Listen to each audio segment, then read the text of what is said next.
Бүгін біз Winston'ды салатын бағдарламаға қайта ораламыз. Бұған қосымша мен мәтін жазып қойдым. Енді Winston'ды осы жазылған өмірінің әрбір кезеңін көрсететін мәтіндердің астына орналастырып көрейік. Дәл қазір суреттер әр жерде орналасқан. Себебі мына жерде face x және face y мәндерін функция ішінде кездейсоқ сандарға тең дедік.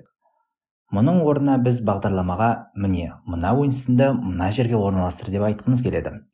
Ол үшін ellipse, rect функцияларын пайдаланғандай, осы функцияны әрке шақырғанда оның орнын анықтауымыз қажет. Мысалы, Winston'ды мына жерлерге орналастырып көрейік. Ол үшін функцияның параметрлерін анықтауымыз қажет. Және оны мына function деген сөздің ішіне, және мына жерде осы функцияны шақырған жерде жазуымыз қажет. Мұндағы job Winston функциясына face x және face y айнымаларын беріп, мына функция ішінде кездейсоқ сандардың орнына осы мәндерді қоюымыз керек. Жарайды. Енді мына функция ішіне не береміз, содан бастайық. Біз айтқандай, Winston'ды әрбір мәтіннің астына орналастырғымыз келеді. Ол үшін x және y мәндерін берейік. Ол енді шамамен мына text функциясына берген мәндермен шамалас болу керек. Дұрыс емес пе? Мысалы, y мәнінен 10 пиксельге үлкен болсын, сонда 10 және 30 дейміз. Келесі 200 және 30. Одан кейін 10 және 230. Және 200 де 230. Жақсы. Бұл сандарды мына жердегі координата мәндерін алып, y мәніне 10-ды қосып таптым. Жақсы. Бірақ Winston әлі орнынан жылжымады. Себебі біз әлі функциямызға бұл мәндерді беріп жатқанымыз жайлы айтқан жоқпыз. Сондықтан бұл сол бұрынғы кездейсоқ сандарды алып жатыр. Ол үшін біз жақша ішінде бұл параметрлерге атау беруіміз қажет.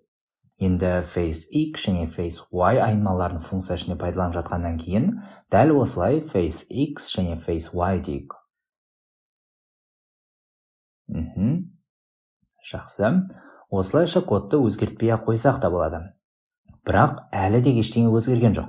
Себебі мына жерге қарасақ, бұл айнымаларға тағы да мән беріп жатыр. Сол үшін бұл код жолдарын өшіріп тастайық. Міне. Бірақ көріп отқанымыздай, мұнда мен Winston'ның орнын дұрыс бермедім. Себебі мәтін жоғарғы сол жақ нүктесі бойынша, ал ellipse центр нүктесі бойынша орналастыратын ескермедім. Сол үшін бұл сандарды өзгертіп көрейік. Бұл жерде функция ішінде өзгеріс жасаудың қажеті жоқ. Біз білетін ellipse, rect функциялар секілді тек сандарды осылай өзгертуіміз керек. Жақсы. Winston'ды орналастырып алдық. Бірақ Winston үлкен болғаннан кейін симай жатқан секілді. Енді барлығы функция ішінде болғаннан кейін бір ғана код жолын өзгерту арқылы барлығын бірден өзгертсем болады. Сол үшін мына жерге 190 және 190 дейік.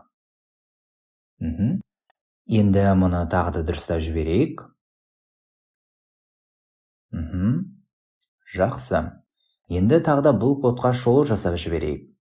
Ең бірінші Joe Winston деген айнымалға функциямызды енгіздік, және бұл екі мән қабылдайды. Оны біз face x және face y деп атадық. Осылайша мұны функция ішінде кәдімгі айнымал секілді қолдандық. Содан соң бұл функцияны әртүрлі мәндер беріп шақырдық.